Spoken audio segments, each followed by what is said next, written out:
Opa! Estamos ao vivo? Olha aqui, o pessoal está aqui ao vivo já. Minha amiga Eunice, Nena, Rafael. O pessoal está aqui ao vivo, já estou vendo aqui. A minha mãe já está assistindo. Rejane. Aqui o pessoal online, aqui o Roger dando boa noite. Olha aí, o pessoal está chegando, né, hoje para assistir. Vamos lá, né, gente? Bem, meus amigos, algumas pessoas já sabem, né, eu estou, desde domingo passado, eu estou um pouquinho adoentado. E nas quartas-feiras, fazer a Revista Espírita sozinho, né, o estudo da Revista Espírita só, ficaria um pouco complicado, né? Então, que teria que ter as leituras e todo o debate. E aí, nessa hora, eu lembrei do personagem, porque na quarta-feira a gente divide, a Ana vai fazer um trabalho e eu faço outro. Aí eu pensei, e agora, quem poderá me defender? Então, para fazer o estudo da Revista Espírita de hoje, eu chamei alguns amigos para participar conosco esta noite, para me ajudar a manter essa 1h15 de estudos, né? Que foram os meus amigos Daniel e Jenison, que eu convido a estarem aqui conosco para participar aqui. Daniel, Jenison, sejam bem-vindos. Deixa eu ver quem vai chegar. O Jenison. Boa noite, Cícero. Boa noite, Jenison. Seja bem-vindo. Vamos esperar agora o nosso amigo Daniel. Ele chegar. Já estão dizendo aqui, o nome dele é Jenison. Opa! Aqui estão dizendo que teve um probleminha na conexão do Daniel. Jenison, como é que estão as coisas? Tudo em paz? Cícero, tudo bem. Na medida do possível, a gente tem que ter resignação. Estamos no momento de exercitar duas virtudes, paciência e resignação. Então, como bons alunos que tentamos ser, vamos à prova, né? Exatamente, vamos à prova. Bem, aqui a Flor ainda não me disse se o Daniel voltou. Opa, Daniel está aqui, acabou de chegar. Boa noite, Daniel. Seja bem-vindo. Boa noite a todos. Que bom. Eu estava perguntando, Jenson, como é que estão as coisas? Como é que estão? Como é que você está? Como é que está a família? Está tudo bem?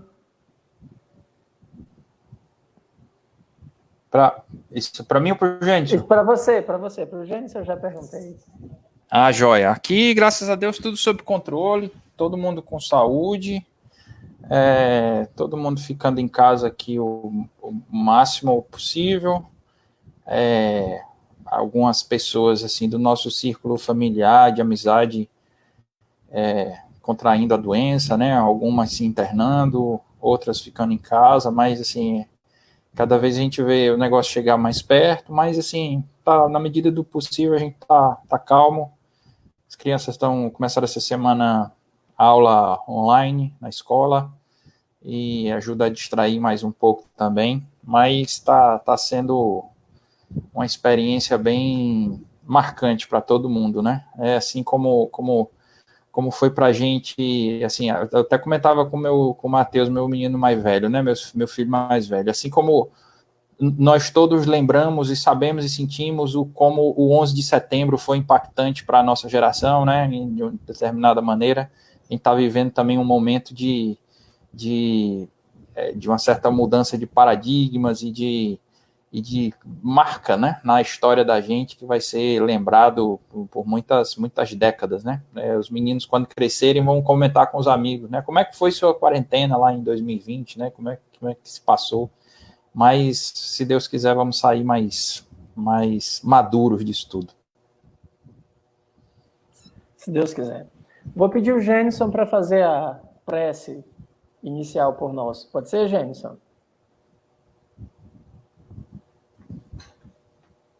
Acho que o Gênison congelou com o meu pedido.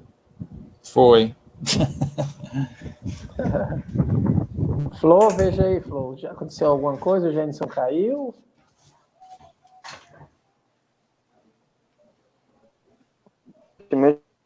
Bem. Oi? Voltei? Só o som. Meio mascado. Só o som? É. Tá. Começou a mexer um pouco agora. Voltei? É, mais ou menos. Mas por enquanto me ouvem? Sim, sim. Pronto, agora melhorou. Então vamos fazer a prece. Aí a gente vai seguindo, né? Porque se for esperar só pela internet, pode ser que atrapalhe. Isso. Então a gente fecha os olhos, quem quer, relaxa, né? Porque é nesse momento de desconectar do mundo para a gente se voltar a si e pensar no alto, pensar em Deus, da forma que lhe apraz, da forma que lhe convém. E pedir a Ele que todos nós estejamos nesse momento muito, muito tranquilos, muito bem, muito cientes de que Ele está, através de sua providência, conduzindo tudo, de que nós estamos sob a sua lei, sua ordem, de que todas essas experiências são provas, expiações necessárias para o nosso crescimento e nosso avanço. E contamos também com a presença dos espíritos amigos, nossos anjos de guarda, nossos espíritos familiares, aqueles outros que têm algum sentimento mais difícil conosco, que possam também, nesse momento, se aproximar para aproveitar da oportunidade de nos ensinar e também aprender. Que a partir de agora consigamos ter um momento de estudo e reflexão para um tema que é tão essencial para muitos de nós, que é o controle das paixões. E que tenhamos a partir de agora um bom momento. Assim seja. Que assim seja. Então, nós vamos estudar um texto que eu escolhi, porque o Daniel tem uma obra, tem um livro onde ele se debruça sobre esse tema, que é o tema das paixões. Ele trata sobre esse assunto, ele já deu algumas palestras, ele já falou sobre esse tema. É digamos assim, um texto-chave para o bom entendimento, né, dessa questão do controle das paixões, se isso é possível ser feito e como pode ser feito, né? Então, a gente vai fazer a leitura. Eu vou pedir hoje, assim, normalmente eu faço as leituras, mas eu não estou querendo, como eu estou, assim, ainda nesse estado de melhora, para fazer uma leitura de um texto mais longo, pode ser que eu me canse. Aí, para evitar isso, né, e até parecer, assim, as pessoas ficarem preocupadas, eu tenho que agradecer muito, porque está todo mundo fazendo prece por mim, e assim, eu estou realmente me recuperando, mas aí eu vou hoje fazer uma coisa que é rara, né? Raramente eu passo a leitura do texto para alguém. Normalmente eu não faço isso. Para eu fazer, tem que escolher a pessoa certa, para dizer assim, olha, confio em você para fazer a leitura do texto, né? Porque eu faço uma leitura com toda uma carga dramática, né? Toda vida que eu leio, eu me sinto um pouquinho Kardec, assim, supondo que, né? Brincadeiras à parte, eu vou pedir o Gênison para fazer a leitura, depois o Daniel vai comentando, eu vou mediando e vou pegando as perguntas de vocês sobre o tema. Gênison, pode fazer aí a leitura. Só queria antes fazer uma ressalva, porque possivelmente vamos ter um barulho externo aqui. Vou pedir desculpas logo a quem está nos assistindo, porque eu estou na minha área externa, então, na frente da minha casa. Então, assim, pode ser que tenha algum vaso e algum som. Só uma dúvida, é porque não estava vendo aqui a transmissão, mas está sendo transmitido, né? Agora apareceu para mim aqui. É porque tem que ter uma... A plataforma é uma e a transmissão é outra, Daniel. Exato. Não, eu estava olhando justamente aqui no celular para ver se estava ok, mas agora está aparecendo, sim. Tá ok, pronto. Então vamos lá, vamos à leitura do texto da Revista Espírita de julho de 1863, né? Que é O Poder da Vontade sobre as Paixões. Então, é um extrato do trabalho da Sociedade Espírita de Paris. Então vamos lá. Não sou o Reginaldo Cícero para dar carga dramática, mas vamos fazer nosso esforço. Um jovem de 23 anos, o senhor A, de Paris, iniciado no Espiritismo apenas há 2 meses, com tal rapidez assimilou o seu alcance que, sem nada ter visto, o aceitou em todas as suas consequências morais. Dirão que isto não é de admirar da parte de um moço, e só uma coisa prova, a leviandade e o entusiasmo irrefletido. Seja, mas continuemos. Esse jovem irrefletido tinha, como ele próprio reconhece, um grande número de defeitos, dos quais o mais saliente era uma irresistível disposição para a cólera, desde sua infância. Pela menor contrariedade, pelas causas mais fúteis, quando entrava em casa e não encontrava imediatamente o que queria, se uma coisa não estivesse em seu lugar habitual, se o que tivesse pedido não estivesse pronto em 1 minuto, entrava em furores, a ponto de tudo arrebentar. Chegava a tal ponto que um dia, no paroxismo da cólera, atirando-se contra a mãe, lhe disse: vai-te embora ou eu te mato. Depois, esgotado pela superexcitação, caía sem consciência. Acrescentes que nem os conselhos dos pais, nem as exortações da religião tinham podido vencer esse caráter indomável, aliás compensado por vasta inteligência, uma instrução cuidada e os mais nobres sentimentos. Continua, Cícero?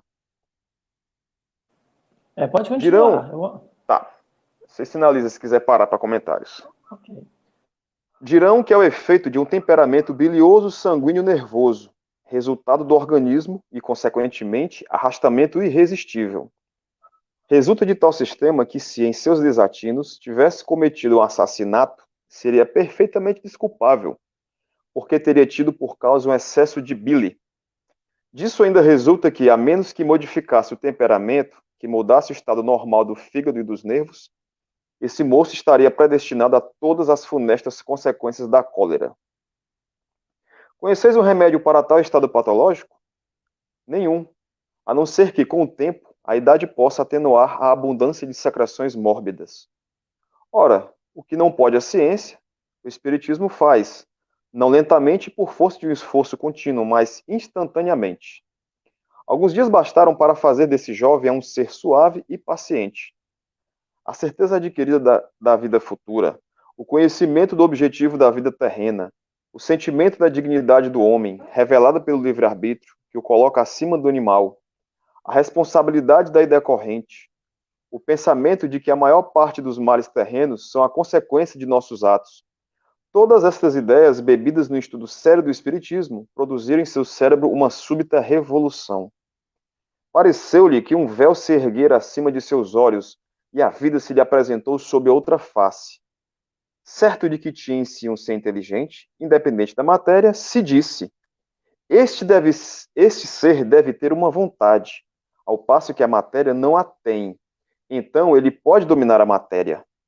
Daí este outro raciocínio: o resultado de minha cólera foi tornar-me indolente e infeliz. E ela não me dá o que me falta, portanto é inútil, porque assim não progredi. Ela me produz o mal e nenhum bem me dá em troca. Além disso, ela pode impelir-me a atos censuráveis e até criminosos. Ele quis vencer e venceu.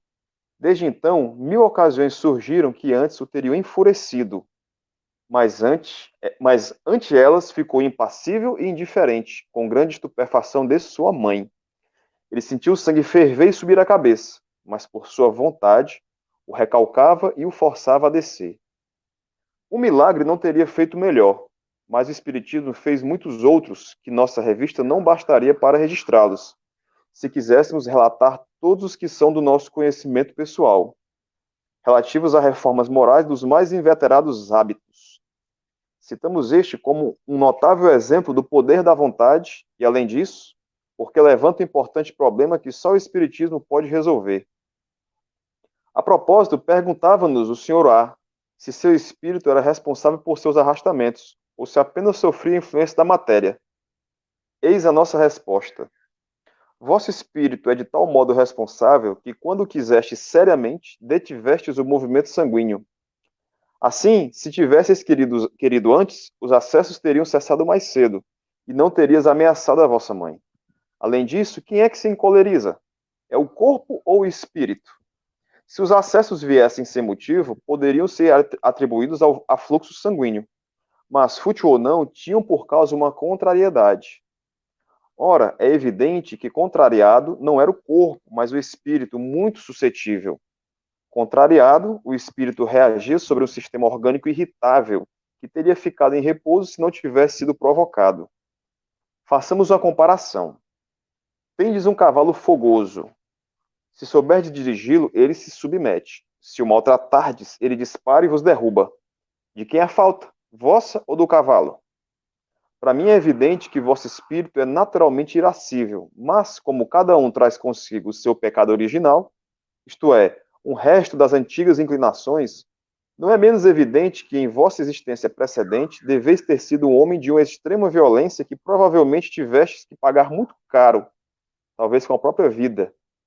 Na erraticidade, vossas boas qualidades vos ajudaram a compreender os erros. Tomastes a resolução de vos vencer e para isso lutar em nova existência. Mas, se tivesses escolhido um corpo mole e linfático, não encontrando qualquer dificuldade, vosso espírito nada teria ganho, o que resultaria na necessidade de recomeçar. Foi com esse objetivo que escolhestes um corpo bilioso, a fim de ter o mérito da luta. Agora a vitória está ganha. Vencestes o inimigo do vosso repouso e nada pode entravar o livre exercício de vossas boas qualidades. Quanto à facilidade com que aceitastes e compreendestes o Espiritismo, ela se explica pela mesma causa. Eres espírita há muito tempo. Esta crença era inata em vós e o materialismo foi apenas o resultado da falsa direção dada às vossas ideias. A princípio abafada, a ideia espírita ficou em estado latente e bastou uma centelha para despertá-la. Bendizer a providência que permitiu que esta centelha chegasse em boa hora para deter uma inclinação que talvez vos tivesse causado amargos desgostos, ao passo que vos resta uma longa carreira a percorrer na via do bem. Todas as filosofias se chocaram contra esses mistérios da vida humana, que pareciam insondáveis até que o Espiritismo lhes trouxe o seu facho. Em presença de tais fatos, ainda se pode perguntar para que ele serve. Não estamos em condições de emitir bons augúrios acerca do futuro moral da humanidade quando ele for compreendido e praticado por todo mundo? Eis o texto, esse é um texto riquíssimo, obrigado ao Gênison pela leitura. Eu vou, assim, como é que ele, tem uma hora que ele fala aqui num movimento natural do corpo, não é? Alguma coisa que ele... eu perdi aqui uma referência que o Kardec fala, que é esse, né, ímpeto, né, esse movimento natural. Peraí, você espírita de tal modo responsável que quisesse seriamente detiveste o movimento sanguíneo.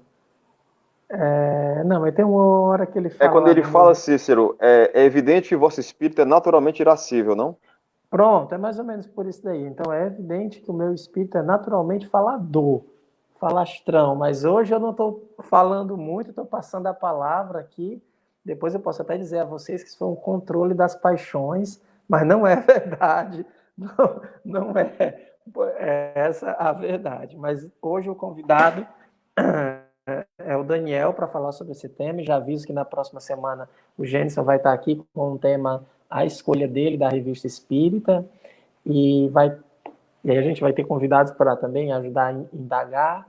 Mas hoje aí, Daniel, o que é que você aponta desse texto, o que é que você nos traz? E as pessoas de casa já podem começar a fazer suas perguntas, suas colocações acerca do tema. O Gênison também vai fazer suas pontuações para a gente ir acrescentando aqui no debate.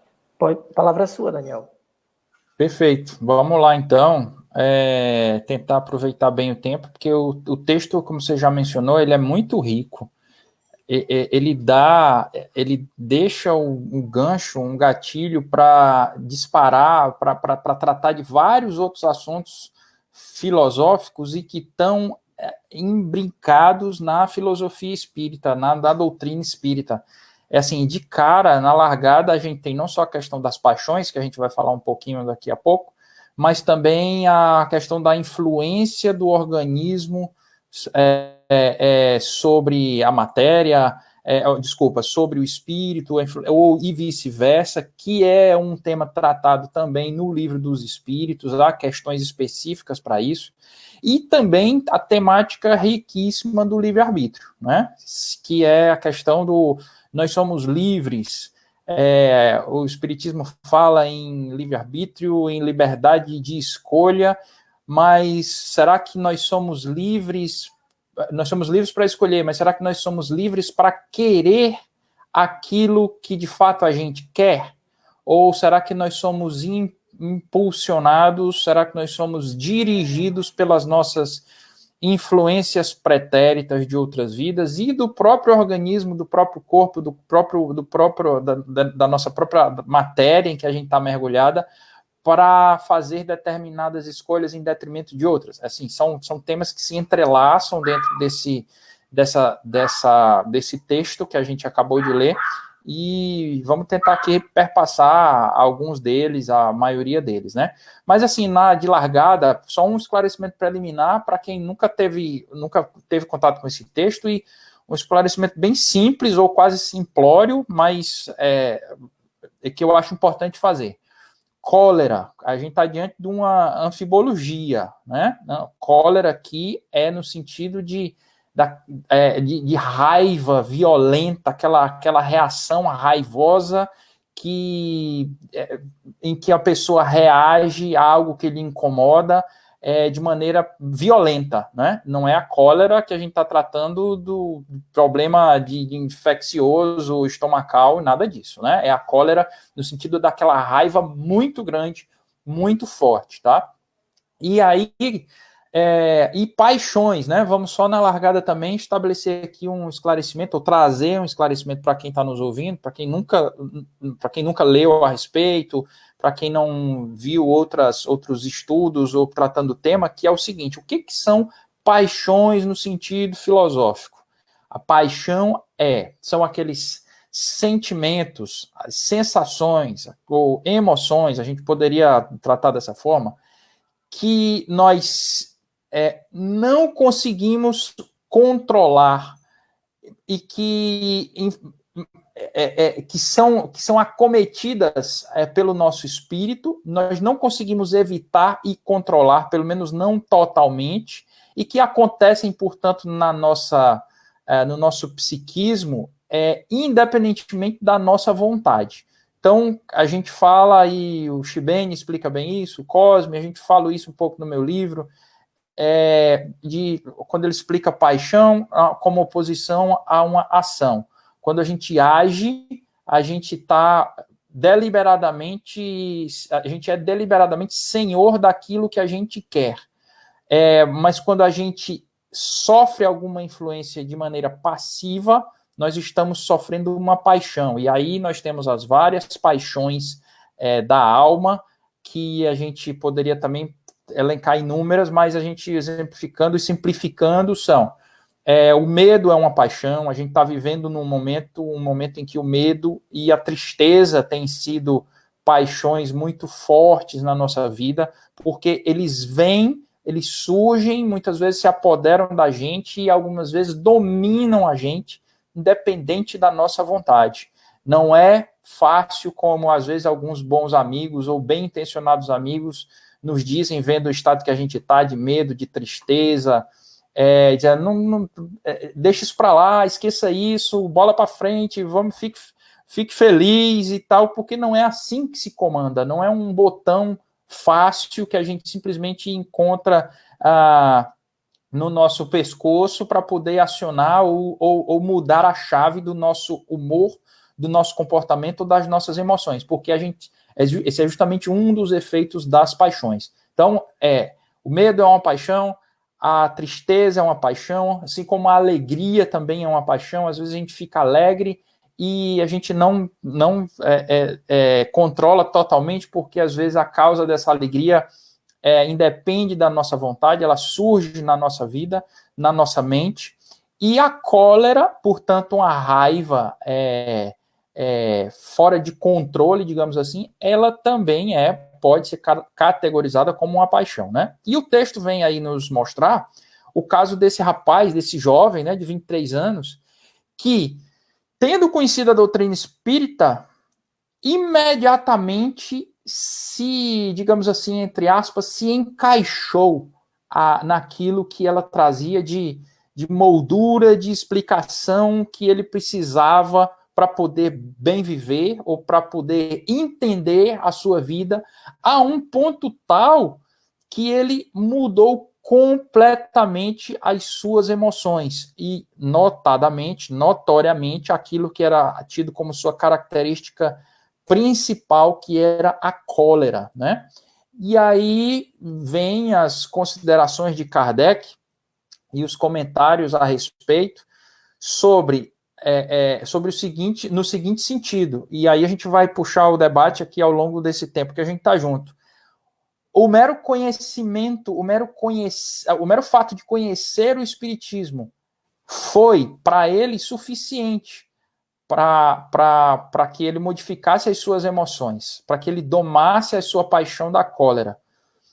Mas é isso mesmo? Basta conhecer o Espiritismo? Se é assim, por que todos nós que conhecemos o Espiritismo, alguns de nós há muito tempo, há muitos anos, que temos outras paixões que não necessariamente a cólera, por que a gente também não modificou totalmente? Por que a gente não dominou essas paixões totalmente?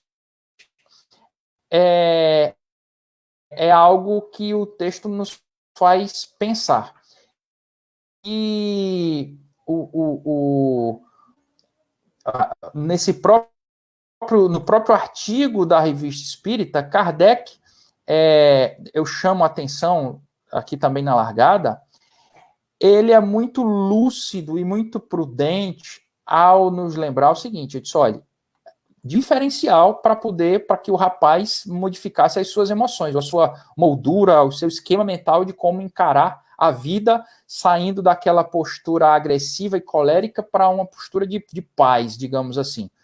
Eu não estou dizendo com isso, contudo, a gente precisa fazer uma leitura muito atenta do texto.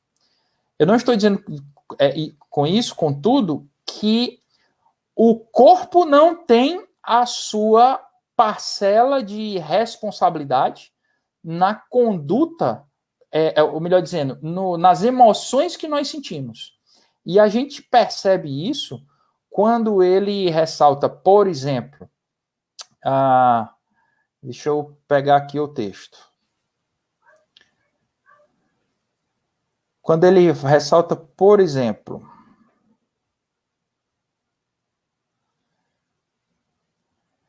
lá no quarto, do final para o começo, o quarto parágrafo, antes do antepenúltimo, no meio do parágrafo.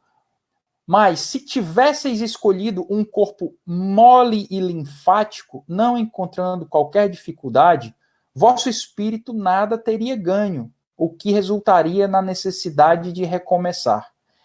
E mais para trás, ele fala também ainda sobre o efeito a influência do corpo. Deixa eu achar aqui rapidinho.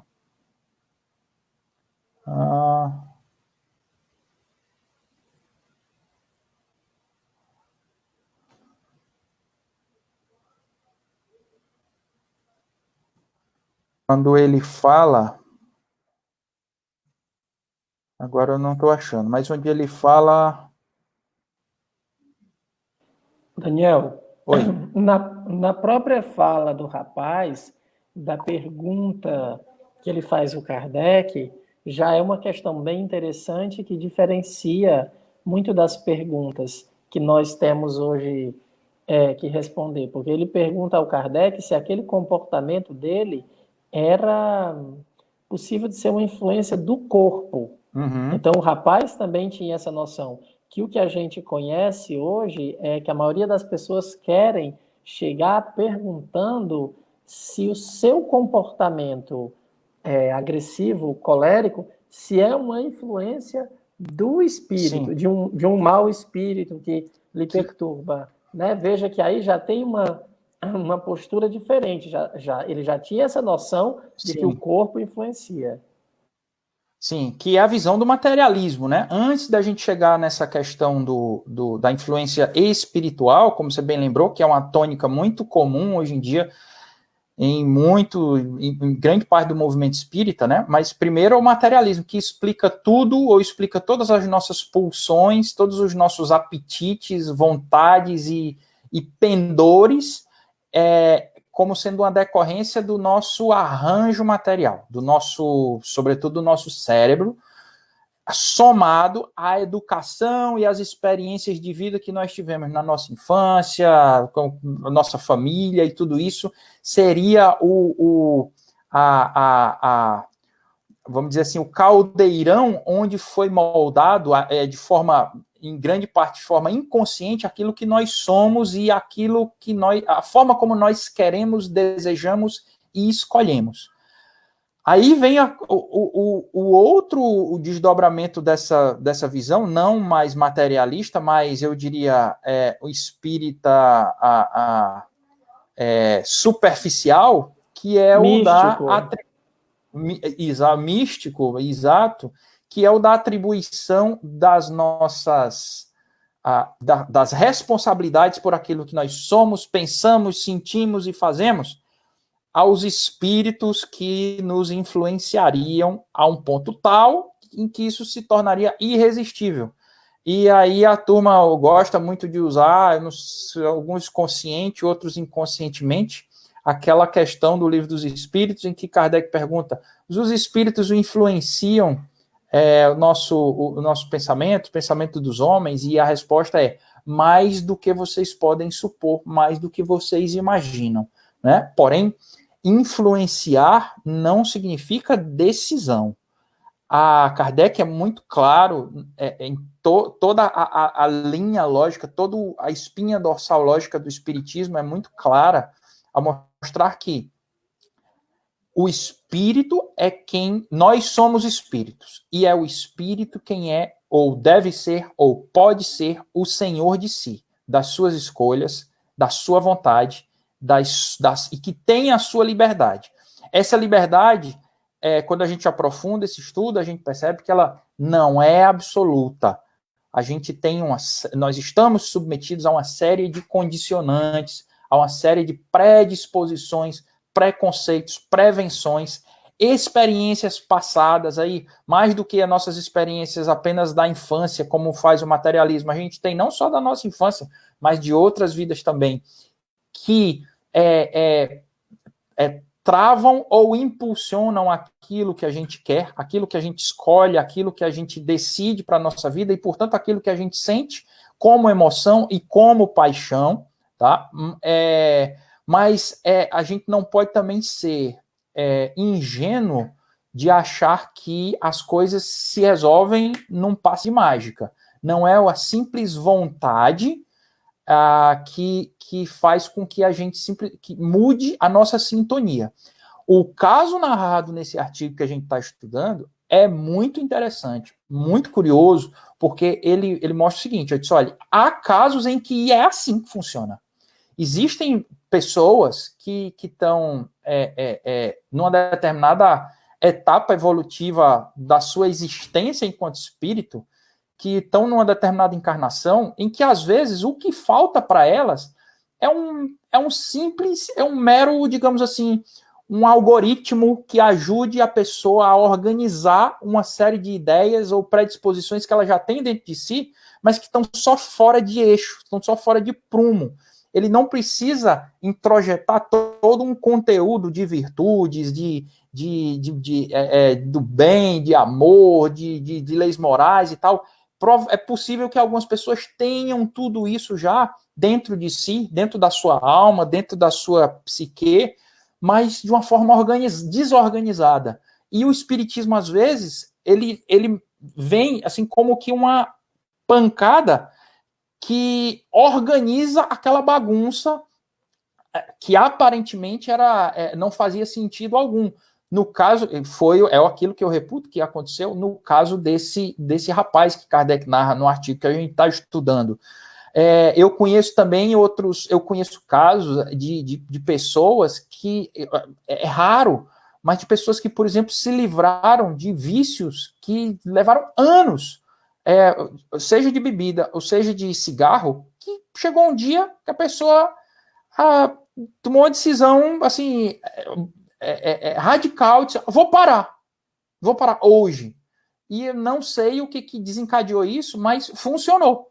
Para aquelas pessoas, aquela decisão foi, assim, naquela hora, naquele momento, ela tomou a decisão e disse, olha, minha vontade vai ser maior do que isso e eu vou parar. Se não me faz bem, eu não vou fazer mais. E parou de beber ou parou de fumar. Assim como a pessoa pode também parar de ser o sujeito colérico ou o sujeito ciumento ou o sujeito medroso que algumas situações da nossa vida fazem com que a gente ache que seja algo intransponível. Não é. O que não quer dizer que seja sempre assim, ou seja com todo mundo assim. E que o organismo também não exerce alguma influência. Exerce. A gente, no trecho que eu mencionei ainda, daqui a pouco eu vou achar o outro, a gente vê que há essa influência do corpo na alma e vice-versa.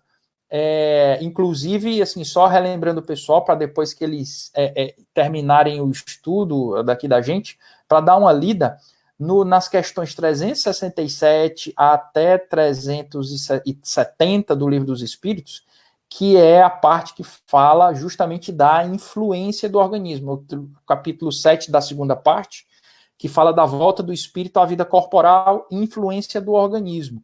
Lá no final, na 370A, Kardec pergunta, vou ler rapidinho porque a resposta é curta. Ele diz assim, dever-se-á deduzir daí, ele está falando aqui da influência dos órgãos, né? Dever-se-á deduzir daí que a diversidade das aptidões entre os homens deriva unicamente do estado do espírito, e os espíritos respondem, o termo unicamente não exprime com toda exatidão o que ocorre. O princípio dessa diversidade reside nas qualidades do espírito, que pode ser mais ou menos adiantado. Cumpre, porém, se leve em conta a influência da matéria, que mais ou menos lhe cerceia o exercício de suas faculdades. Então, assim, em algumas pessoas, o poder da vontade, ele é soberano, realmente, ele já consegue vencer pelo menos alguns vícios, algumas paixões ou algumas más inclinações, sem o auxílio de maiores ferramentas. A mera vontade é suficiente.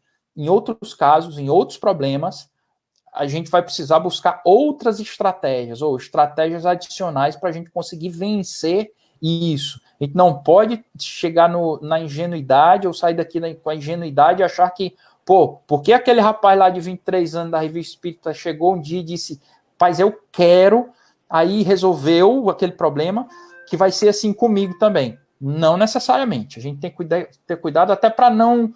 para a gente se cobrar em se aperfeiçoar, sim, porém não se martirizar se a gente não conseguir fazer isso com a mesma facilidade, porque cada pessoa tem sua história, cada um tem sua bagagem intelectual, cultural e moral, seja dessa vida, seja de outras vidas, que a gente... E o conjunto disso, todo o encadeamento de fatos que cada um de nós viveu, de existências que cada um de nós viveu, faz com que isso seja mais ou menos fácil, ou difícil. Eu vou passar a palavra para o Gênesis, para ele fazer uma observação, mas antes eu queria dar um exemplo do poder da vontade minha, né? Meu poder da vontade, né? Que eu fiz alguma coisa parecida com esse rapaz aí, né? Só que mais na tenra infância. Eu tinha 6 anos de idade, 6, 7 anos de idade, e até então eu chupava bico, ou não sei, em alguns lugares da região, não sei que nome é, chupeta, bico, né? Sei que um dia eu acordei e disse, não quero mais chupar bico. Fui lá, tinha um pé de laranja no final da casa, coloquei o bico pendurado lá, nunca mais chupei o bico. É o poder da vontade. Nesse dia eu disse quero, mas infelizmente eu só consegui aplicar até agora para largar o bico. O resto, o egoísmo, o orgulho, eu ainda não, mas é possível. Você deixou de chupar bico e passou a fazer bico, né, Cícero? Foi, só exatamente, mas que é possível, né? Agora eu ainda não usei em outras áreas. Depois tem umas perguntas que as pessoas estão querendo fazer, aí a gente vai já passar aqui algumas perguntas, mas vamos passar a palavra também para o Gênison fazer algumas provocações ao Daniel. Bom, o Daniel já abordou de forma bem abrangente, ele já trouxe detalhes muito importantes, porque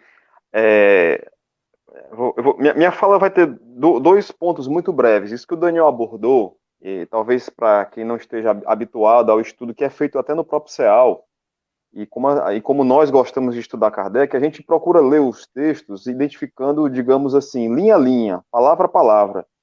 Porque, como Kardec ele tinha essa característica, essa personalidade de um intelectual, um acadêmico, ele colocava nos textos os conceitos. Então, quando o Daniel falou cólera, paixões e tantas outras coisas que são postas, é interessante também, às vezes, buscar esses conceitos. Eu não vou repetir, porque o Daniel já explicou bem. Tem um texto que eu queria até sugerir também, complemento a dica do Daniel, o Evangelho segundo o Espiritismo, tem no capítulo 9, né, sobre a cólera.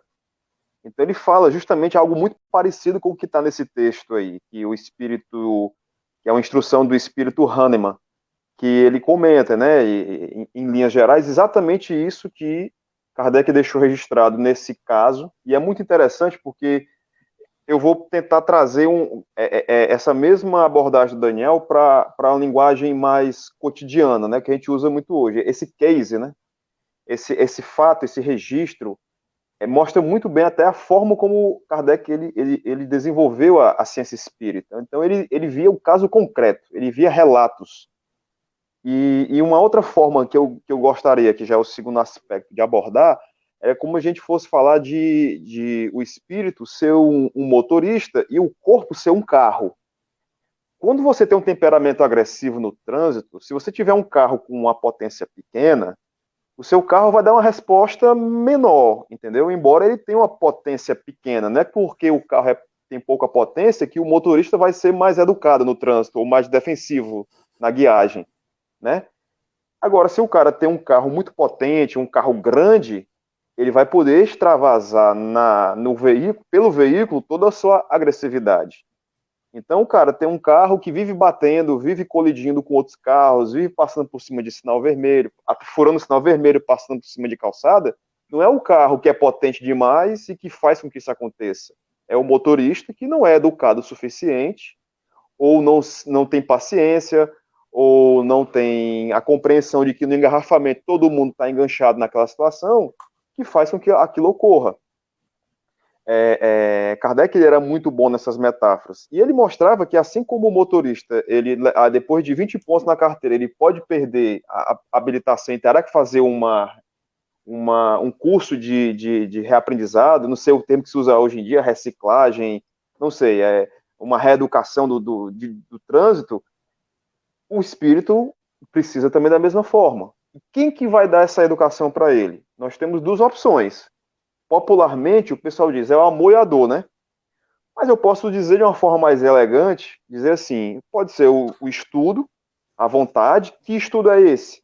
Santo Agostinho já dizia, o estudo de si mesmo. O que é que eu estou fazendo de errado? Por que todo mundo olha feio para mim? Será porque é só pela minha cara ruim? Não, é porque às vezes eu sou grosso, às vezes eu sou rude, eu não respeito a vez do outro. E esse estudo que eu estou falando.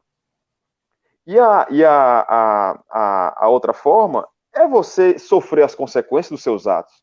E é nessa dimensão que a gente vê, e Kardec ensina para a gente, onde as leis de Deus agem na nossa vida. E no caso desse jovem, como ele fala, aí eu vou fazer a ligação que Kardec faz. Ele deduz aqui, de forma muito, muito precisa, que esse avanço desse rapaz, ele aconteceu, não foi por obra do acaso. Ele já tinha em potência, dentro da sua alma, aquela predisposição, embora, simultaneamente, fazer até um adendo aqui, ó. Se a gente volta no primeiro parágrafo, ele diz o seguinte, ó. A última frase do primeiro parágrafo. Acrescentes que nem os conselhos dos pais, nem as exortações da religião tinham podido vencer esse caráter indomável. Então, assim, o entorno dele o alertava. Rapaz, vá com mais calma, você está muito briguento, você é muito valente, você é muito raivoso. Usar uma linguagem bem cearense. Você é muito arrochado. Calma, rapaz, você está muito brabo. Não era suficiente. Ele certamente tinha uma orientação religiosa, as exortações da religião. Então as pessoas diziam, rapaz, olha o que o padre falou na missa, olha o que o cura recomendou, olha o que a nossa novena foi tratado no evangelho. Não era suficiente. E ele dizia até isso, que outra coisa, que todo esse caráter indomável era compensado por vasta inteligência, instrução cuidada e os mais nobres sentimentos. Então, qual é o contexto desse rapaz? Esse rapaz não era um bruto, ele não era um rapaz grosseiro, não era, digamos, um bronco. Não, ele era um rapaz de possivelmente boa família, bem formado, com bom nível educacional, só que ele era muito irascível, ele pavio curto, ele era pavio curto. Qualquer contrariedade o fazia explodir. Então, vejamos assim, ele já tinha uma base intelectual favorável, em espírito, ele já tinha o conhecimento e a noção de que os seus atos estavam lhe causando muito sofrimento, porque ele relata que, como ele até fala aqui, ó, deixa eu até ver aqui, que ele falava da outra vida, que ele falava que a morte, que ele podia causar a morte, eu vou ver se eu acho aqui, vida, tá aqui, não estou localizando, vida, não estou localizando onde está, mas ele comenta aqui que ele percebia que de outra vida, se vocês tiverem esse trecho, pode até me ajudar, em que ele comenta isso, ou seja, ele já tinha no entorno dele tudo pronto, dependia do quê? Da vontade. E quando ele colocou a vontade firme, direcionou, o resultado apareceu. Então, quantos de nós não estão numa situação semelhante? Antes até de a gente abrir para as perguntas do pessoal que deve estar tendo questionamento, quantos de nós não estamos na mesma situação em que nós sabemos o que fazer, temos o conhecimento das nossas más inclinações, mas nos falta a vontade, determinação de dizer, eu não vou mais cometer esse erro.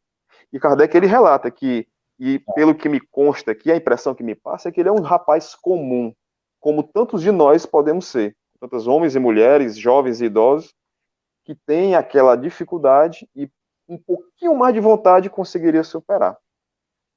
Exato. É isso aí. Eu posso falar? Pode falar. Vamos lá. Mas aí... Seguinte, também para corroborando isso que a gente está lendo, deixo o convite para o pessoal que está nos assistindo de ler ou reler as questões 907 a 912 do Livro dos Espíritos, que falam só sobre as paixões, tá? E eu queria ler rapidinho aqui 2 ou 3 perguntas que são curtas, mas que são bem importantes para a gente entender isso que a gente está falando. Questão 909, Kardec pergunta: o homem poderia sempre vencer suas más inclinações por seus esforços? Resposta: sim, e às vezes por frágeis esforços. É a vontade que lhe falta. Quão poucos dentre vós fazem esforços. E aí a 911, uma questão que eu adoro, gosto sempre de mencionar e de lembrar. Não, Kardec pergunta: não há paixões tão vivas e irresistíveis que a vontade seja impotente para superá-las? E aí os espíritos respondem: há muitas pessoas que dizem, eu quero, mas a vontade está somente nos lábios. Elas querem e têm muito prazer que isso não ocorra. Ou seja, não ocorra aquilo que elas querem. Quando se crê que não se pode vencer suas paixões, é que o espírito nelas se compraz em decorrência de sua inferioridade. Aquele que procura reprimi-las compreende sua natureza espiritual. Vencê-las é para ele um triunfo do espírito sobre a matéria. Ou seja, assim, em síntese, a advertência que como até o Cosme gosta de falar, é um chute na canela, né? Ele disse, olha, tem muito dentre nós aqui, os espíritos sabem, não adianta a gente se enganar, em que a gente diz, como eu gostaria de ser menos ciumento, menos vaidoso, menos orgulhoso, menos egoísta, menos colérico, né? Menos medroso e menos tanta coisa, mas a gente adora não conseguir. A gente sente prazer com esses nossos vícios, com essas nossas paixões. A gente está tão atolado nelas que a gente não, mais do que não se incomodar pelo fato de não vencê-las, a gente sente prazer em ser ciumento, em ser uma série de coisas, inclusive colérico, porque nos falta a vontade, tá? A gente tem, portanto, voltando aqui ainda o que a gente comentei mais cedo e o Gentson mencionou ainda há pouco, eu gostaria de lembrar também o seguinte, e também indo ao encontro da história que você contou dos bicos, né, Cícero? Eu aqui em casa eu também vivi uma história dessa muito de perto, com a mesma pessoa, que foi meu filho mais velho, que ele, quando era criança, ele tinha duas coisas que ele não comia de jeito nenhum: arroz e feijão. Você podia colocar tudo na mesa, no prato, não comia de maneira nenhuma. Tinha uma verdadeira ojeriza aquilo lá. Mas a mãe insistia. Todo dia eu botava um caroço de arroz ou dois caroços de arroz escondido no meio da farofa ou feijão e tal, para ver se o menino se educava a comer. Olha, não foram dias, nem semanas, nem meses, não. Foram anos insistindo, e aí o mérito aí é todo dela. Hoje o menino você tem que mandar parar de comer arroz, porque se deixar ele come a panela toda, porque foi a vontade dele foi forçada a se moldar aquela necessidade, digamos assim. Já o feijão não, o feijão ele continua com ojeriza até hoje, não pode nem chegar perto do prato. Mas a vontade dele foi se modificando com o tempo, com o esforço, que não foi só dele, foi de quem estava educando também. Isso numa questão alimentar, né? Em questões morais, a gente também precisa passar por essa insistência, ou fazer esse tipo de exercício no campo moral, e não só do hábito alimentar ou de hábitos amorais, digamos assim, que não tem nada a ver com a nossa ética do dia a dia.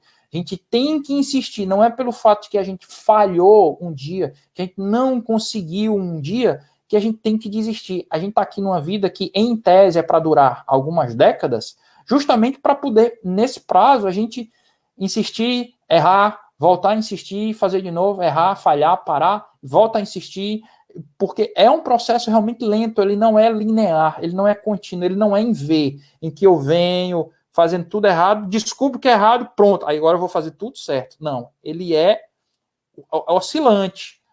A gente sobe e desce, a gente faz certo, faz errado, faz certo, faz errado. Em determinado momento a gente faz mais tempo certo do que errado, até adquirir um hábito novo, até aquilo introjetar na gente como um hábito novo.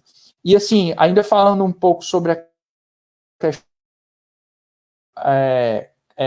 também muito forte, muito presente na nossa vida, é fácil a gente perceber isso, por exemplo, quando a gente vê como a gente, ou pessoas que a gente conhece bem de perto, ou um pouco mais na intimidade, elas se modificam, parece que são outras pessoas, por exemplo, se elas estão com fome. Ou, por exemplo, se estão com sono.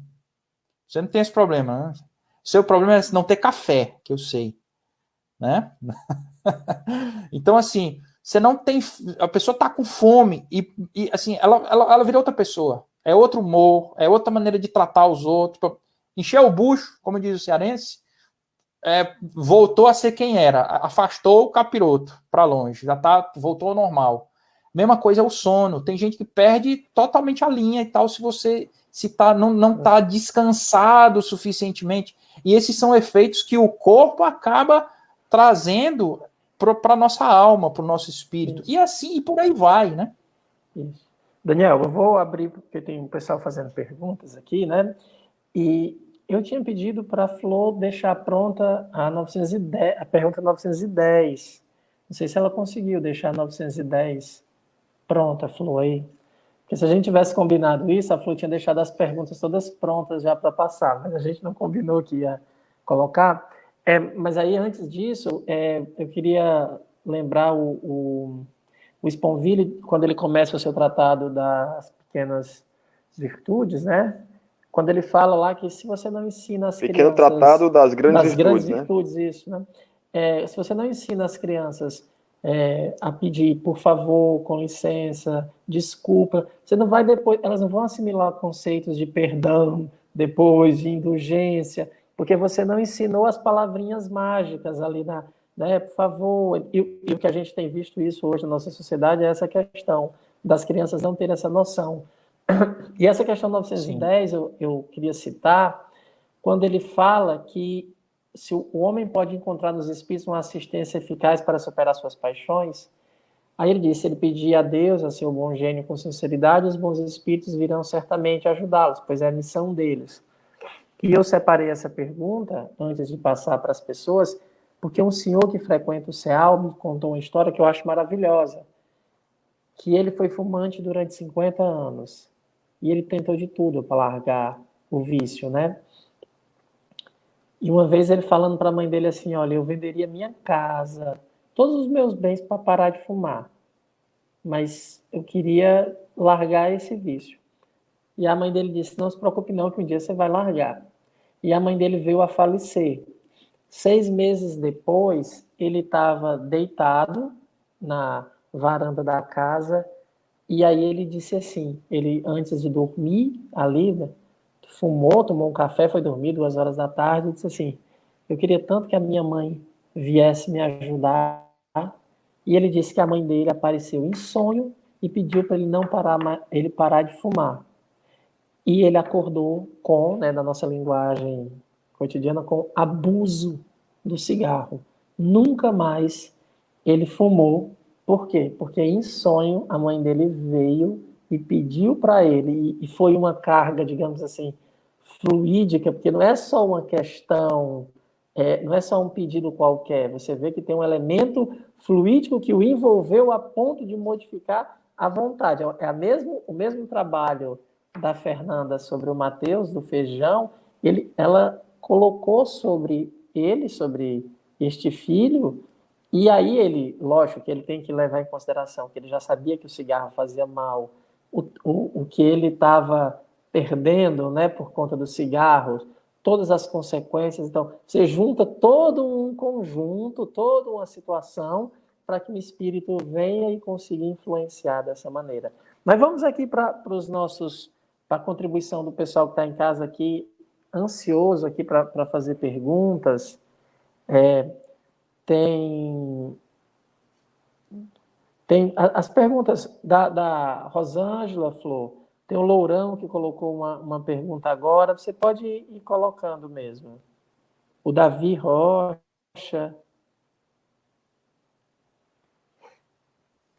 Daniel, podia responder essa? Da Rosângela? Tu coloca as coisas mais difíceis para mim, é? Com certeza. Eu só quero pergunta fácil, rapaz. Pergunta da Rosângela, só vem pergunta difícil. Vocês falaram na cólera, tristeza, alegria. Então, todos os sentimentos são paixões? Rosângela, para responder assim, de uma maneira tecnicamente precisa, filosoficamente falando, tá? A gente precisaria dar um mergulho maior, mais profundo, numa diferenciação de sentimentos, sensações, emoções, paixões. Não é aqui o caso, tá? A gente, para ter um ganho um ganho de compreensão melhor, a gente acaba simplificando um tanto essas coisas e colocando por detrás delas o mesmo rótulo. De forma que, de uma maneira geral, a gente pode afirmar, sim, tá? Que todos os sentimentos, ou pelo menos eu não vejo quais não poderiam se encaixar nisso, mas todos os sentimentos, de uma maneira geral, tá? E sem prejuízo da gente poder identificar sutilezas que diferenciariam, como eu já disse, né, sentimentos, sensações, emoções, paixões, mas de uma maneira geral a gente pode chamar assim, dizer que todos os sentimentos são paixões, tá? Tudo aquilo que a gente sente, que a gente não controla, a gente pode chamar de paixões. A gente não tem como dizer, não quero sentir isso, mas a gente sente, é uma paixão, porque nós somos passivos no sentir, no perceber aquela emoção, aquele sentimento. A gente não tem como controlar. A gente controla, às vezes, ou quando controla, e a gente controla muito das nossas atitudes. Eu posso, por exemplo, estar muito feliz ou estar muito alegre e rir. E essa minha felicidade, essa minha alegria fazer com que eu comece a achar graça. Eu posso até controlar, porque é uma ação minha, o riso. Eu posso ter ouvido uma piada ou algo em uma história engraçada e estar me acabando de rir por dentro, mas eu controlo a minha ação de não rir, porque eu posso estar num ambiente sério, ou não é um momento para aquilo, ou coisa do gênero. Mas o sentimento daquela alegria, daquele momento, daquele sentimento, eu não controlo. Então eu chamo de paixão. Assim como todo e qualquer outro sentimento que a gente não consegue simplesmente, para os quais a gente não consegue simplesmente girar a chave e dizer, não, você eu não quero sentir, não. Se a gente não consegue fazer isso, a gente pode chamar de paixão. E praticamente todos os sentimentos que a gente tem se encaixam nisso. E um complemento que eu queria falar o que o Daniel disse, é que quando você tem um descontrole dessa... Aliás, quando você não tem esse controle, aí é o vício. Então é como o Daniel ressaltou bem, você tem uma impressão interior, um sentimento, você controla, você está no campo das paixões, porque como eu disse, não vem de dentro, é uma reação da sua alma àquele estímulo que vem de fora.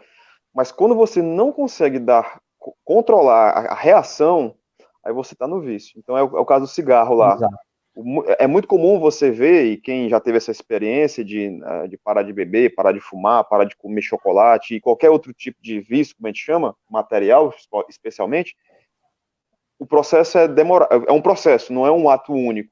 Porque às vezes o cara tem aquela vontade de usar, mas segura. Aí ele já está combatendo o vício. A paixão permanece, mas o vício é combatido. Então, é por isso que o Daniel fala, precisaríamos de um outro estudo só para isso, porque tem muitos detalhes para a gente entender ponto a ponto. E a importância disso na nossa vida, e o bem e o mal. Importante, gente, complementar isso que você falou, o seguinte, para ficar claro que Kardec e os espíritos explicam isso para a gente. As paixões, elas não são um mal. Elas possuem uma função na nossa existência. Nós sentirmos paixões, não só paixões aquelas que aparentemente são boas, como, por exemplo, alegria, ou saudade, ou coisas do tipo, mas as paixões que aparentemente são ruins, deletérias ou prejudiciais, elas têm uma função na nossa vida. A gente sentir tristeza é importante, a gente sentir medo é importante, a gente precisa sentir. Se a gente não sentisse medo, a gente não estaria trancafiado em casa agora, a maioria de nós, todos conscientes, com medo de sair na rua para não ficar doente, por nossos familiares não ficarem doentes. Se a gente não sentisse raiva de coisas que são erradas, a gente não teria impulso suficiente para poder reagir contra elas, contra aquelas coisas erradas, contra injustiças, contra abusos. Então a raiva tem um sentido também. Enfim, toda paixão, isso Kardec vai explicar, os espíritos vão explicar, lá na questão 907, 908, possuem uma função. O problema não é a paixão, é o excesso. É quando a gente perde o controle, como o Gênison falou, quando elas se transformam num vício, quando a gente perde totalmente o controle sobre o cavalo, sobre o carro, né? Para usar duas metáforas que foram bem lembradas aqui hoje. É muito importante essa questão. Só os espíritos puros não possuem mais as paixões, né? O Gênison está paralisado. Eu estou tentando te avisar, Gênison. Tu está paralisado, mas a gente está te ouvindo muito bem. Não tem nenhum problema. É porque eu tô brigando com a internet aqui. Às vezes eu vou pro 4G, às vezes eu vou para o Wi-Fi, eu tô tentando. Eu fico me desviando aqui. Não, mas a voz está boa, então deixa assim. O áudio estando bom e sua imagem. A imagem não está. A sua imagem está o rosto do rapaz do cartaz. Então, do cartaz. Assim, tem um filme que o Daniel gosta muito, eu também gosto bastante, que é o. Agora, como é o nome do título em português, Daniel? Aquele das paixões. Inside Me em inglês, né? É o desenho animado que você fala? Sim, sim. É Divertidamente. Divertidamente. Sim, então, tarefa de casa para todo mundo. Para a pessoa que está de quarentena, Divertidamente, é aqueles filmes infantis que tem várias camadas de leitura, então o adulto pode fazer uma leitura, é um filme que fala bastante sobre as paixões, e o mais legal de tudo é que no final, quem salva tudo, olha o spoiler, se você não gosta de spoiler, faça igual o Gênison, paralise agora, tá? No final de tudo, quem salva no tudo... mute, coloca no mute para não ouvir. Vamos avisar agora, se você não quer saber o spoiler, você pause aí. Quem salva tudo é o medo. Isso é maravilhoso, porque a gente vê que tem uma função no espírito imperfeito ainda, obviamente, os espíritos puros não teriam mais essa questão, né? De já realmente aí é outra situação. Eu acho que é separado, o Flow, é divertidamente. É um trocadilhozinho assim que eles fizeram. Então, agora o Descartes é quem trabalha essa questão das paixões no estado neutro, né? Que aí ele fala uma coisa muito impressionante quando ele diz que até o ódio tem uma utilidade.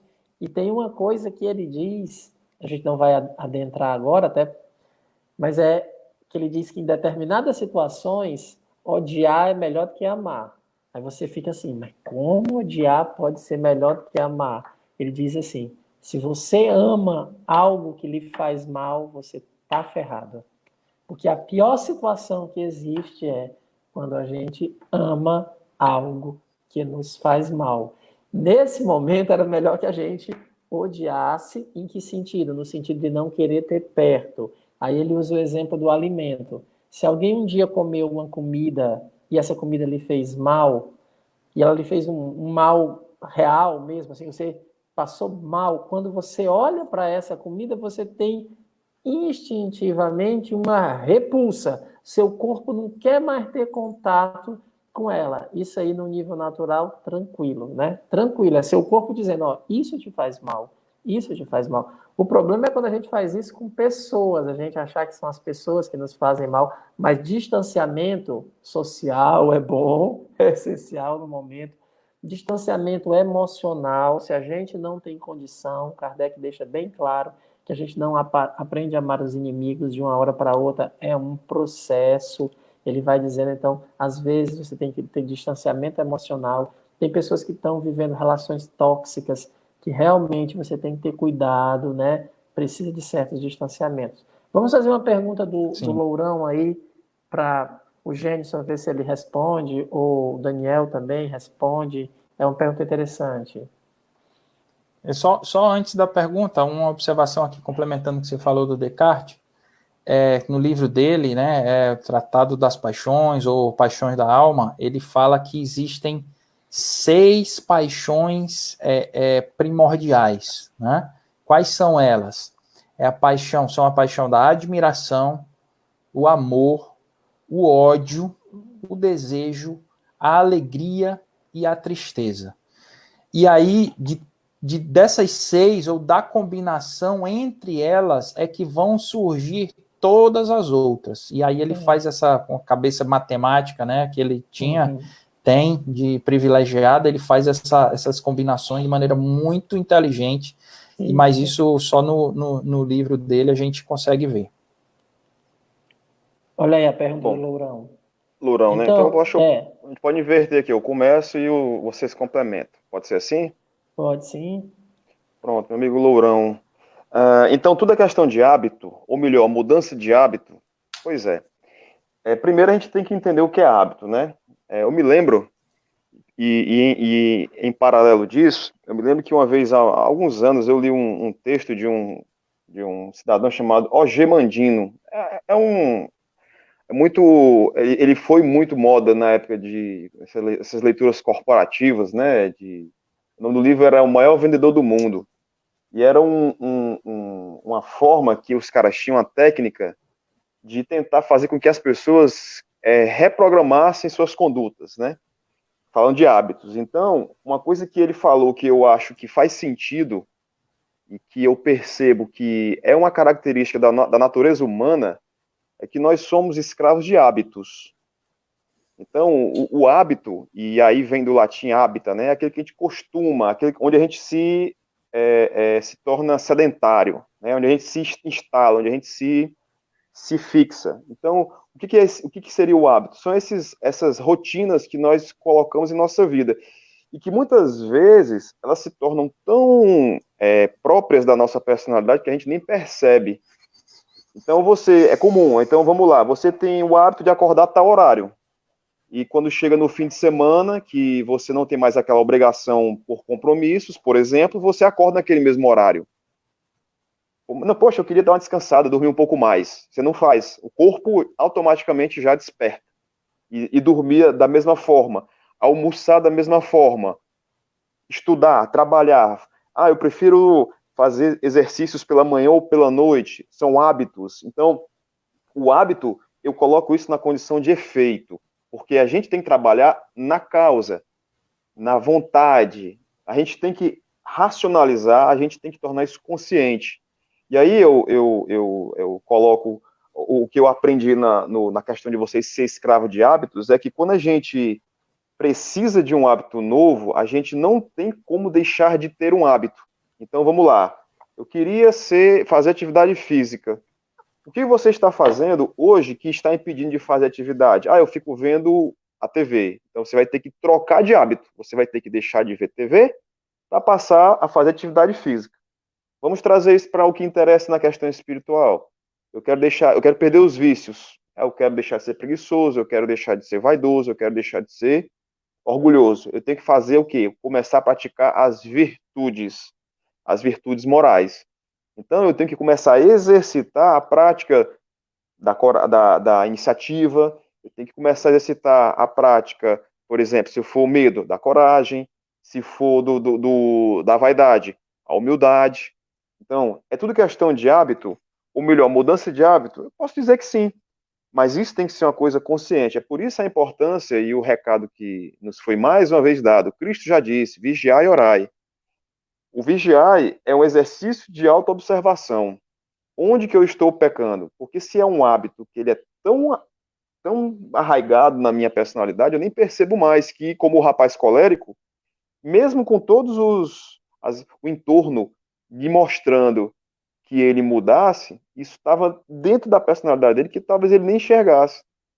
A partir do momento que ele obteve as informações do Espiritismo, ele teve força de vontade para mudar de hábito. Então, ele diz lá, se vocês olharem no texto, ele fala, mesmo diante de uma contrariedade, ele conseguia fazer o sangue esfriar a cabeça, baixava o sangue, para poder ter outra reação.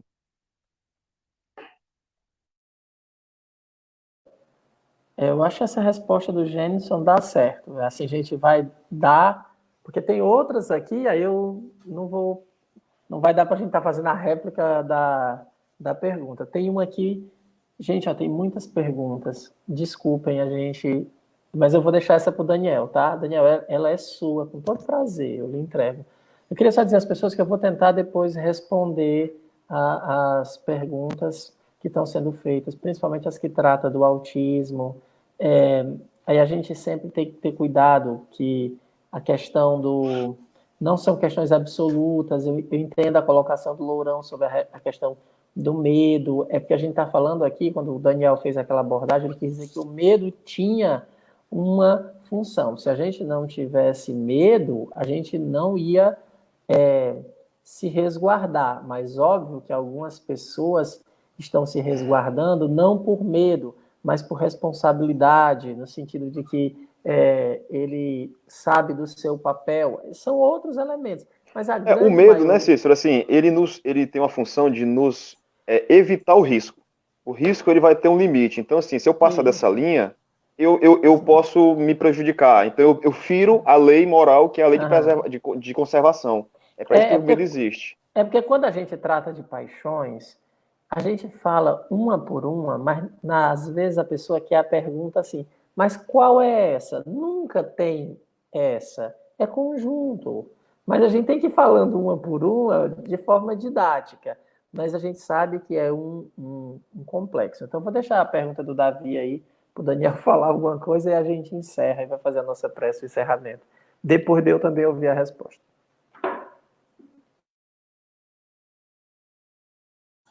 Davi pergunta: sou fisiologista e estudo também a farmacologia e sei de várias condições entre hormônios, neurotransmissores e patologias que influenciam diretamente no comportamento.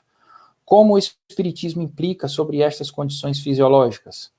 Davi, a gente falou justamente disso aqui ao longo desse tempo aqui que a gente está debatendo, né?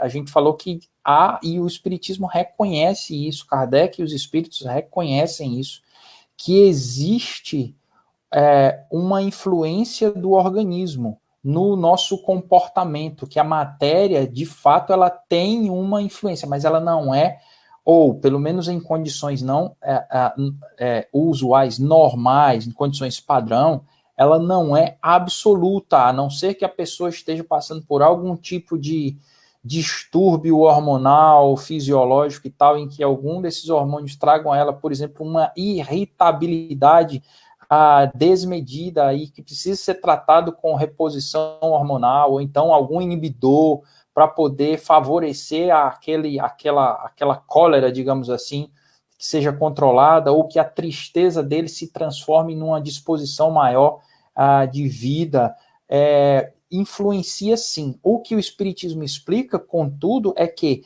esse domínio não é absoluto. Tem um filme, antes de continuar nessa linha de raciocínio, um filme que aparentemente tem nada a ver com, assim, poderia não ter nada a ver com esse tipo de reflexão, mas que eu gosto muito, do qual eu gosto muito, que é o filme Robocop. Esse mais novo, que foi, inclusive, acho que dirigido pelo Zé Padilha. Nele existem, assim, umas reflexões dentro do filme que são justamente como o policial ele é transformado num robô, a maneira que vamos dizer assim, o Estado utiliza para poder controlá-lo é através de injeções de hormônio X ou Y e tal, que induzem a ele a ser mais indiferente, ou a ser mais alegre, ou a ser mais disposto, etc. Sempre pelo paradigma, digamos assim, material ou materialista. E assim, ninguém está aqui a negar que isso acontece, tá? Existem, de fato, essas implicações ou essas influências fisiológicas, mas ela, como eu vinha dizendo, não é absoluta. O poder da vontade, e aí a gente tem provas, não precisamos, se a gente vê, existem provas assim, na nossa vida, se a gente observar pessoas do nosso convívio, da nossa família, amigos e às vezes até nós mesmos, o quanto essas pessoas, por mais predispostas que fossem a agir de determinada forma, conseguiram modificar determinados comportamentos, a gente vê que existe sim uma margem de livre-arbítrio, de escolha, de margem de liberdade para cada um de nós em condições normais em que a gente consegue superar isso. Gostaria aqui também um exemplo rápido, é o seguinte, eu não sou especialista nisso, não sou fisiologista nem nada, mas o que eu leio e vejo, e já ouvi várias pessoas dizerem se você, por exemplo, pratica atividade física, você libera endorfinas no seu organismo que lhe favorecem a ter uma predisposição melhor, digamos assim, isso melhora o seu humor, melhora o seu sono, melhora uma série de comportamentos. Mas e o que despertou você? Qual foi o gatilho que despertou você para começar a correr? Né? Se você sabe que isso te melhora, tá, sei, então eu vou começar a correr. É fácil assim? Não é. Pelo menos não para a maioria das pessoas. Mas aí a pessoa vai sentindo que aquilo de fato traz um benefício para ela, como também, por exemplo, uma mudança de um hábito alimentar, ele persiste naquilo, ou ele intensifica aquilo, meio que, entre aspas, manipulando o organismo para que ele induza ou favoreça as escolhas da alma ou do espírito se tornem mais fáceis também. Então, assim, existe de fato essa influência, mas ela não é absoluta. O nosso espírito, ele digamos assim, o comandante. Para voltar aqui às metáforas, né, do cavalo, do corcel ou do carro, às vezes o cavalo tem um determinado problema, ou o carro tem algum enguiço que a gente não consegue manobrar de determinada maneira porque falta consertar alguma peça, falta substituir ou trocar um óleo ou alguma coisa do tipo, mas o comandante sempre será o espírito. Mas, assim, essa é uma questão muito rica, demandaria a gente ainda discutir e debater muito tempo. Felizmente, nós não vamos ter tempo para isso. Cícero, 30 segundos para colaborar com a resposta, eu juro, eu prometo. A gente tem que lembrar também que, pela hipótese kardeciana, o espírito ele é a causa, ele é o móvel das ações, e o corpo ele é a ferramenta. Então, toda a medicina, né, todo medicamento, quando eu digo medicina no anglicismo, né, os fármacos, os medicamentos, eles atuam no efeito. É como disse muito bem o Daniel. Eu boto óleo no carro e ele funciona melhor, mas não é ele que vai fazer o carro andar, precisa do pedal do motorista. O espírito é esse móvel. E se você dá um medicamento e a pessoa não age, não tem a iniciativa, o medicamento ele vai simplesmente favorecer, vai viabilizar a ação que não existe. Mas aí, como eu disse, precisaríamos de outras conversas e outra coisa também. Aí, vocês estão dizendo que isso não é importante? Às vezes a pessoa quer, mas o corpo não permite. E aí você tem que consorciar duas ações. Por isso que é importante, muitas vezes, psiquiatria e psicologia, psicoterapia, porque o fármaco, ele tira a pessoa debaixo da água, a pessoa acalma, ela tem condições de ouvir, para pensar e aí partir para a ação. E só mais 20 segundos. A gente não pode esquecer da frase de Kardec. Quando a ciência o espiritismo deve andar passo a passo com a ciência. Se a ciência demonstra que toda essa fisiologia, todas essas questões, de fato, afetam o nosso comportamento, é claro que a gente tem que incorporar esse conhecimento ao espiritismo.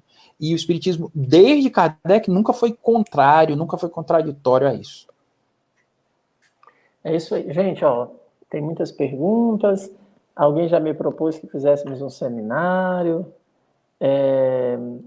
Aqui, o Davi melhorou a pergunta, depois a gente tenta responder. Eu acho que o Daniel pode entrar e depois também responder, mas é exatamente isso que ele acabou de Cícero, eu tenho uma proposta aqui. Não sei se o Daniel concorda, de na semana que vem a gente fazer um volume 2 aqui, a parte das perguntas. A gente pode tratar um pouco disso. Eu acho que não sei se o Daniel topa. Eu estou deixando ele constrangido publicamente para ele aceitar, entendeu? Certo. Por mim está topado já. Pronto. A gente pode continuar e usar como um tema. Eu posso pegar outro texto para a gente estudar sobre as paixões, sobre os móveis das ações, e aí a gente discute a relação desse primeiro com o segundo e faz um diálogo e aproveita as perguntas, né? Isso, então tá aí. Então a gente já vai ficar aí para a próxima semana, né? Ganhei um elogio, né? Olha aí, tá vendo? Ganhei um elogio. Disseram que eu deixei vocês falarem. Mal sabe as pessoas aqui que a crise é falta de ar, senão eu falaria, viu? Mas deixe, há de ter o troco. Eu hei de melhorar. Gente, vamos agradecer a todos, a participação de todos, fazer a nossa prece de encerramento, agradecer o Daniel pela presença sempre tão Cara a todos nós, sempre trazendo alguma reflexão, ao Gênison, fazendo suas observações, fazendo suas colocações, e a Flor, que está por trás aí, resolvendo todas as questões. Flor, o cartazinho de amanhã está pronto. Amanhã tem tratamento espiritual, 20 horas, hein, pessoal? Amanhã é dia de orar pelos doentes. Meu nome vai estar lá em primeiro lugar. Eu vou colocar logo 7 horas, eu já vou colocar meu nome lá, nos enfermos. Então, cadê o cartaz, Flor? Botou cartaz aí. Deixa eu ver se vai ter cartaz. Deixa eu ver se a Flor vai falar que não tem cartaz. Então é amanhã, 20 horas, o cartaz, ó, reunião sobre a aplicação de magnetismo à distância. É uma reunião dedicada às curas, né, das pessoas enfermas, das pessoas entristecidas. Então é amanhã, tá bom? 20 horas, vamos tratar da mulher hemorraíça. Vamos fazer a nossa prece final de agradecimento. Aqueles que desejarem fechar os olhos, que assim o façam. Deus de amor e bondade, Senhor da vida, Pai amantíssimo, nós te agradecemos pela oportunidade que nos concede de estarmos reunidos em Teu nome.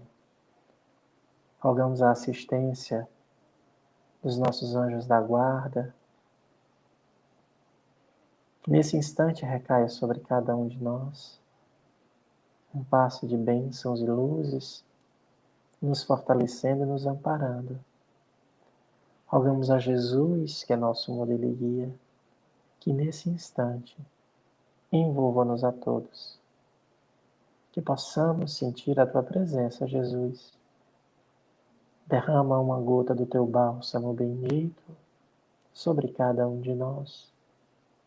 Cura-nos das dores da alma, das doenças do corpo. Rogamos por todos os que estão doentes, por todos os que estão nos hospitais. Pedimos pelas nossas autoridades governamentais, por todas as famílias. Enfim, Jesus, inspira a humanidade para que possamos fazer escolhas melhores. Em Teu nome, em nome de Deus, damos por encerrado esse estudo, rogando ao Pai que nos abençoe, nos proteja hoje e todo sempre. Que assim seja. É isso, meus amigos, muita paz. Olha o cartazinho aparecendo. Pronto. É isso aí. Até amanhã. Obrigado, Daniel. Obrigado, Gênison. Obrigado, Cícero. Joia, obrigado a vocês, gente. Boa noite a todo mundo. Tchau. Eu vou ficar aqui para dar boa noite ao pessoal que está... Tchau, pessoal. Tchau, tchau. Até semana que vem. Beleza, um abraço a todos. Até. Aqui. Pessoal aqui dando boa noite. Eu vou tentar dar boa noite aqui.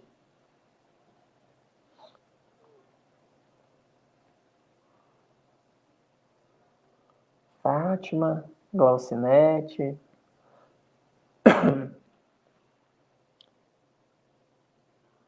Clanice, Francisco, Neominha. Tá me cuidando, Claunice, aqui. Tô tentando, viu? Boa noite, Luzia, Fátima. Débora. Rejane. Moreira. Fabiano. Rafael. Eduardo. Nena. Rosângela. Melhoras. Obrigado, Glaucinete. Vou sim. Até amanhã, Valquíria. Obrigado, Tio Nil.